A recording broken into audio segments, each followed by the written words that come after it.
What up, everybody? What up, everybody? Let me get to the spot.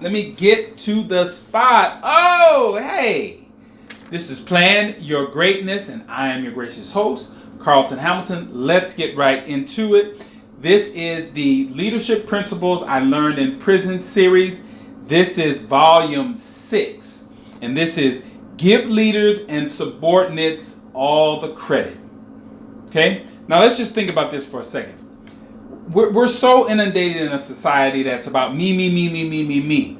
But if you really want to get good feedback from people, you want to get good performances from people that are your subordinates and the assistance from your superiors who are above you, you've got to put yourself in the middle of that and do your work. But anytime that there's a need to give out praise, give it all to your subordinates or give it all to your superiors. Now, I say that because, again, these are leadership principles that I learned in prison. Now, how did I go about doing that? You're talking about individuals that either have cast themselves off or they have done so many things in their lives that society has kind of cast them off. Now, here I am gathering them to get work done in prison. So I knew that I had a supervisor that I had to report to, and I had to get the confidence of inmates. I'm talking about no rapists or anything. There were no rapists on our yard, but you're talking about thieves, murderers, all in between, drug dealers, everything. These were all the guys that I was working with on a daily basis. So this is what I did. I made sure that I operated from what is called a service leadership position. I knew that I had taken over the recreation department. I knew I had been given like the maximum control other than just the keys to everything. So anytime something went well, I made sure that I told my supervisor, hey, thank you for giving me the opportunity and the belief in me.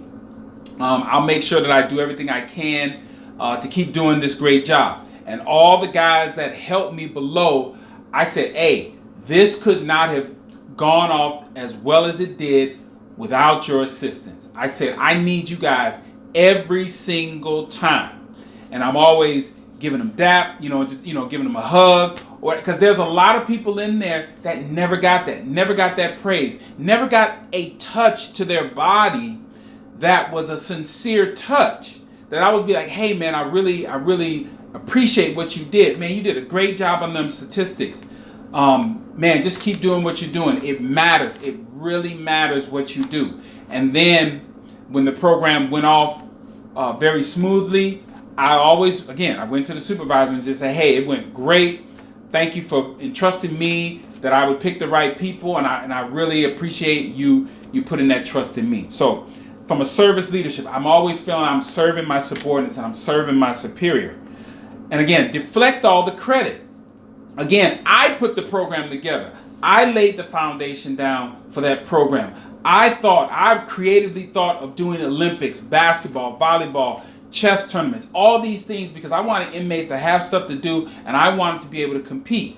But anytime that credit was pushed my way, I immediately deflected it down to the people who were helping me, or I pushed it up to my superior. I never took full credit for it, but they both knew that I was the one laying down the blueprint for the program. All right. Again, so praise subordinates, praise your supervisors. Because what I'm trying to do is, if I were to leave the yard, and this is one of the mistakes I made, is that when I left the yard, I did not do enough of training somebody to take over my position.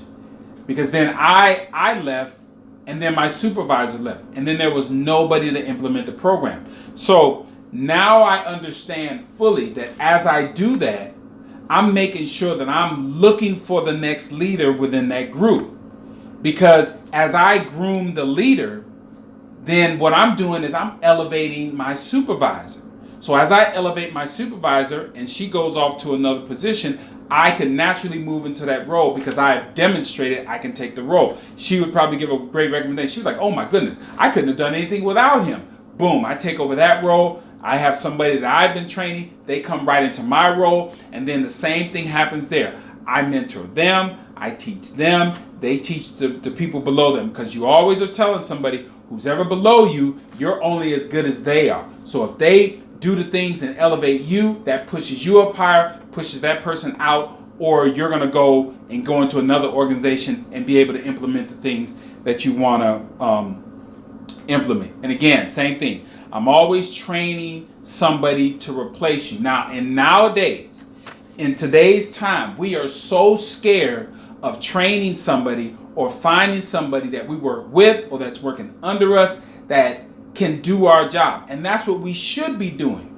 Because when you're not there, the dysfunction of your organization is going to be exposed if you don't have somebody that can actually fill in while you're gone. It has to be. However long it takes you to train somebody, when you have the day off or whatever you need, just a break away from it, you've got to be able to have somebody to step right in. And that's what a supervisor wants. A supervisor wants somebody to be as equally talented as they are. Because again, they're looking to move forward. So if I'm equally talented as they are, they can move without a glitch. They can do the things and move around and take care of other things, and then they know you're going to fill in that space. So again, if you don't take on that role of the supervisor, you're going to be opening yourself up to positions of your supervisor in other organizations, because they're going to be able to see that you can handle that role and you can train other people. And like I say in each one of these videos, if you are doing that, if you are keeping yourself in the middle, making sure that you're pushing up the praise to your supervisors or pushing down the praise to your subordinates, you are, what I always say, you are planning your greatness. All right, this is Plan Your Greatness again, and I'm going to say this one more time. Plan your greatness. Why do I say that? Because no one else will. I'll see you next time.